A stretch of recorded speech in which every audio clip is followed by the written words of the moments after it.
We've had floating design, so now we can have a look at flying design. And this is about dandelion seeds, which were found to be using a method to fly that researchers thought couldn't work in the real world. Now, there's a challenge, isn't it? So now I've been staying with some friends here who have a lovely garden, and of course they're fighting a losing battle. Oh, not a losing battle, they're winning actually, but it is a constant battle with these things. Now, while they're like this, they're not a problem. You can actually pull them up one by one if you are of a mind to. Some people actually cultivate them. They are edible, and you can make edible products from them. But of course, once they are fertilized, they will produce a whole heap of seeds, and you end up with this sort of effect. And of course, then along comes some child who thinks that this is good fun to blow on one of these. And I can remember doing this during my childhood, and I dare say I annoyed the local gardeners for doing so. You blow on one of these, and a whole lot of bits all fly out and float away. Now, it turns out that they have a particularly clever way of actually flying. It's not just the force of your breath that pushes these up in the air and enables them to fly quite a long distance that cannot be explained simply by the mass of the seeds. And so the structure of dandelion seeds is interesting. The seed is actually that lump at the bottom, but it's attached to a sort of structure called a pappus, which is a bit like an umbrella skeleton, but with a lot more components. But it's an open structure like that that literally does help it to fly.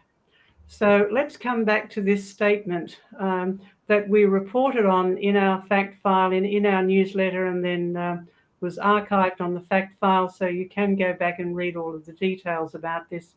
Dandelion seeds fly by a method researchers thought couldn't work in the real world. Well, we live in the real world. God is the God of the real world, and therefore some scientists quite rightly took up that challenge and said, well, let's the scientific approach is to do some more research and find out how these things do actually work. And it turns out the key is what's called a detached vortex.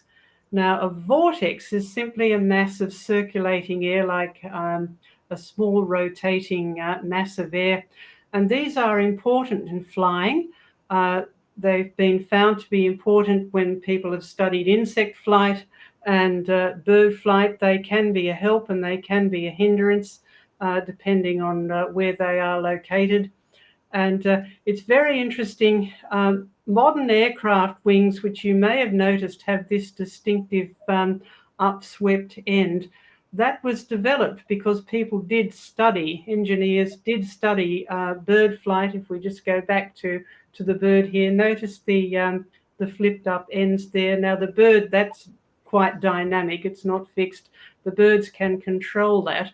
And it's the interaction with vortices that enables the really subtle movements that you get in bird wings. And it's the interaction with vortices that led to engineers actually design these more efficient aeroplane wings.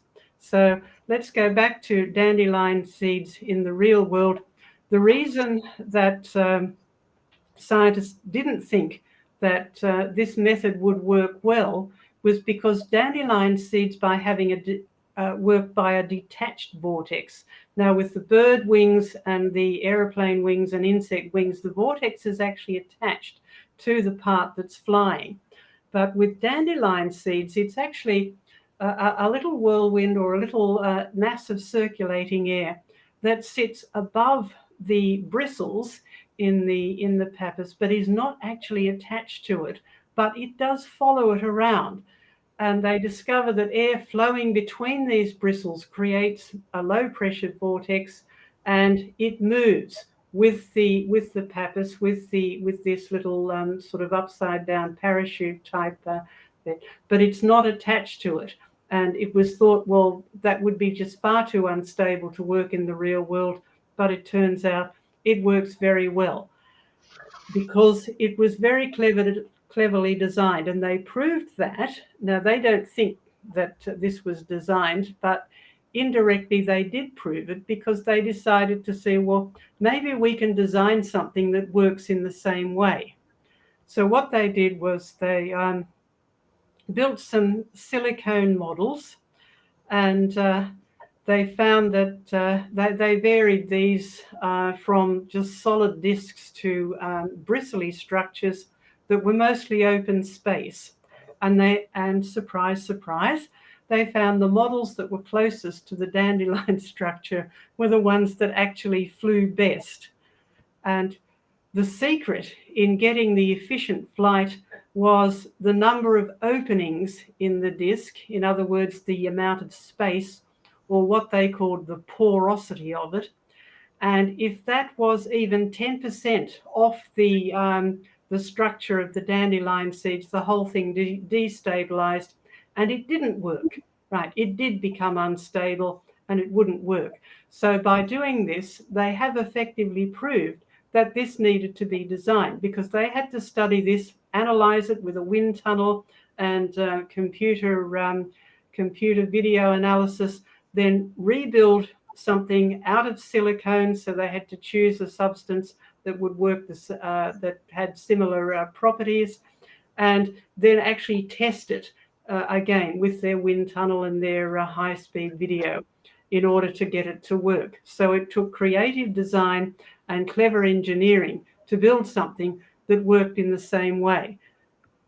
But at the same time, they then come out with statements like this: it's an example of how evolution can produce most ingenious solutions to the most finicky problems, such as seed dispersal. Now, the editor of Nature actually wrote that. So that's the editor of the most prestigious scientific journal in the world, wrote this, that evolution can produce ingenious solutions. Now, evolution is a process of chance random processes that does not require a creator. That is the whole reason that Charles Darwin and all of his followers have clung to this theory in spite of the evidence against it. Finicky, ingenious solutions.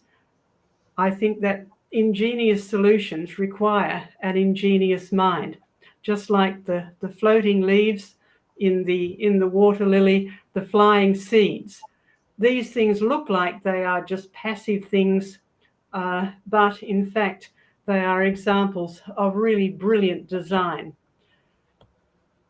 And I think there's a bit of a contradiction there. In fact, there's a lot of a contradiction there between what these scientists, including the Nature editor, they say that creative scientists had to design flying things. That's why their article was published in Nature, in a prestigious scientific journal.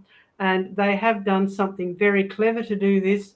Well, if they had to design flying silicone, what about real seeds? How did they get to fly?